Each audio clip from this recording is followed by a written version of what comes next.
A primeira-dama, Janja, passou vergonha ao cometer 2 gafes em menos de 10 segundos em um dos tribunais mais importantes do país. Nesse vídeo eu vou mostrar para você essas gafes e vou revelar também a fortuna por trás do coitadismo de Lula em um discurso na Paraíba. Mas antes, como você já deve imaginar, eu preciso falar sobre a censura à rede social X no Brasil e a postura vergonhosa de Alexandre de Moraes. Depois do X não ter atendido à exigência imposta por Alexandre de Moraes, além do bloqueio ilegal dos recursos financeiros de outra empresa de Elon Musk, a Starlink, a rede social X foi suspensa no Brasil por uma decisão do ministro que saiu ainda na última sexta-feira. Só que, ao determinar essa suspensão, Alexandre de Moraes conseguiu ser surpreendentemente mais ditatorial ainda do que se esperava. Além da suspensão da rede social em todo o território nacional e de ordenar a retirada do aplicativo das lojas de aplicativos, Moraes determinou ainda a remoção dos aplicativos de VPN ou qualquer outro subterfúgio tecnológico que pudesse ser usado para continuar tendo acesso ao X, e ainda estabeleceu uma multa de R$50 mil por dia para qualquer cidadão brasileiro que utilize os serviços como o VPN para acessar o X. Horas mais tarde, o ministro voltou atrás em relação a uma parte da sua decisão, mas não a parte da multa. Moraes apenas retirou a obrigatoriedade de empresas como a Apple e o Google de retirarem de suas lojas de aplicativos os subterfúgios tecnológicos que permitiriam acesso ao X, como é o caso dos VPN.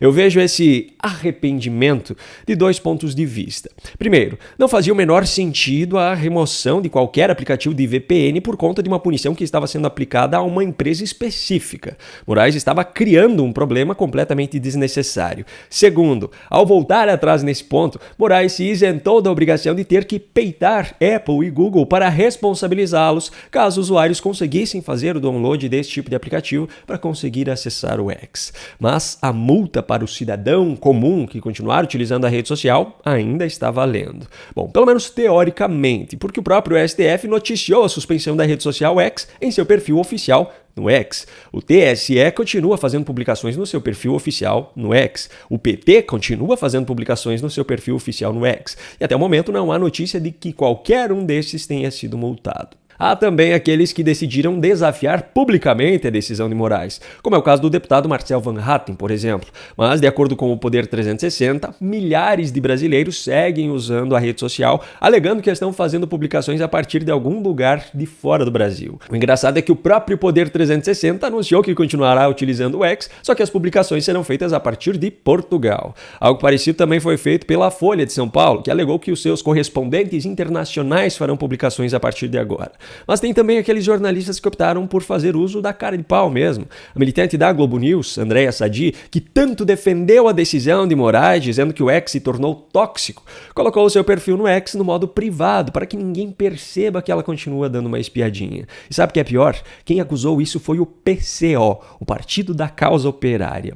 Bom, eu não tenho perfil no X, mas se tivesse, com certeza eu seguiria fielmente uma decisão vinda do STF. Só que não a de Alexandre de Moraes. Eu seguiria o que disse o ministro Maurício Corrêa em 22 de abril de 1996, em uma decisão do STF sobre habeas corpus 73454. Abro aspas. Ninguém é obrigado a cumprir ordem ilegal ou a ela se submeter, ainda que emanada de autoridade judicial. Mas é dever de cidadania opor-se à ordem ilegal. Caso contrário, nega-se o Estado de Direito. Fecho aspas. Pois é, no caso dessa sequência de arbitrariedades de Alexandre de Moraes, que ficou escancarada para o mundo todo, ainda há mais um agravante. A decisão foi monocrática, e isso já começava a ser questionado pelos próprios ministros do STF nos bastidores. O que Moraes fez, então, levou a questão para ser votada nesta segunda-feira na primeira turma do STF, composta por Moraes e outros 4 ministros, Flávio Dino, Luiz Fux, Carmen Lúcia e Cristiano Zanin, todos esses indicados pelo PT.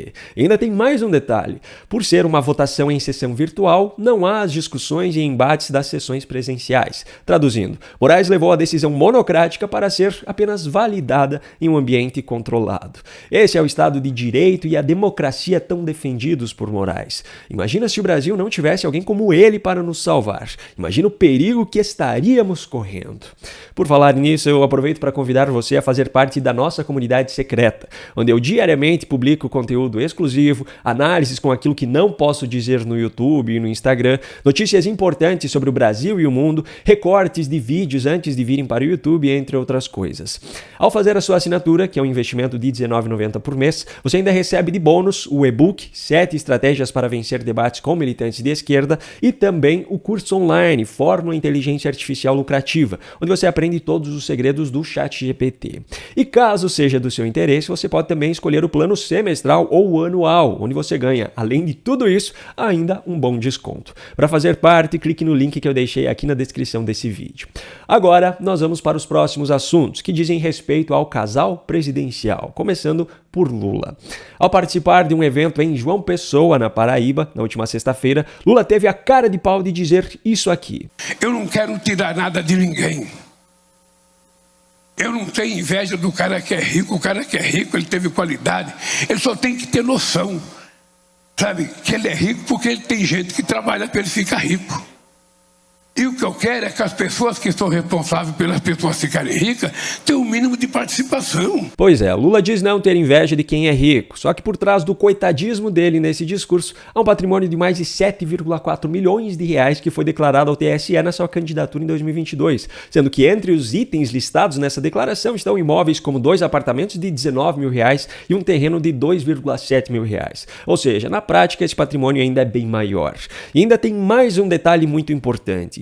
Isso foi declarado ao TSE na sua candidatura em 2022. Só que depois de eleito, Lula foi a uma reunião com os ministros do STF em novembro do mesmo ano. Coincidentemente, enquanto Lula ainda estava no STF, o ministro Gilmar Mendes desbloqueou cerca de 5,5 milhões de reais que eram da falecida esposa de Lula, Marisa, segundo ele, para a subsistência da família. O valor que estava bloqueado era de uma previdência privada de Marisa, e desse montante, 20% foi para o Lula e os outros 80% foram para os 4 filhos. Ou seja, só com essa decisão, o patrimônio de Lula já teve um acréscimo de mais de R$1 milhão.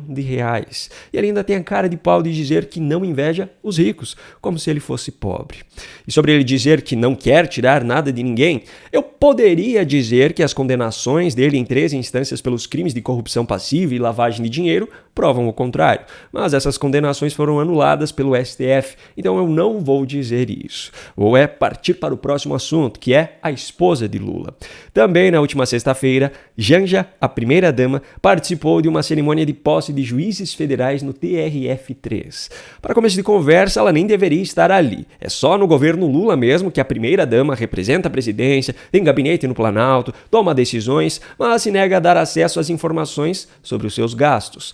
Enfim, o fato é que ela não apenas esteve presente, como ainda discursou. Mas bastaram apenas alguns segundos de fala para que ela cometesse 2 gafes em sequência. Primeiro, ao cumprimentar Herman Benjamin, ministro do STJ, Janja se referiu a ele como ministro do STF. E logo depois, ao se referir ao Superior Tribunal de Justiça, ela falou Supremo Tribunal de Justiça. Quero saudar o nosso governador do Mato Grosso, Eduardo Riedel, nosso ministro do STF, André Mendonça, Dias Toffoli,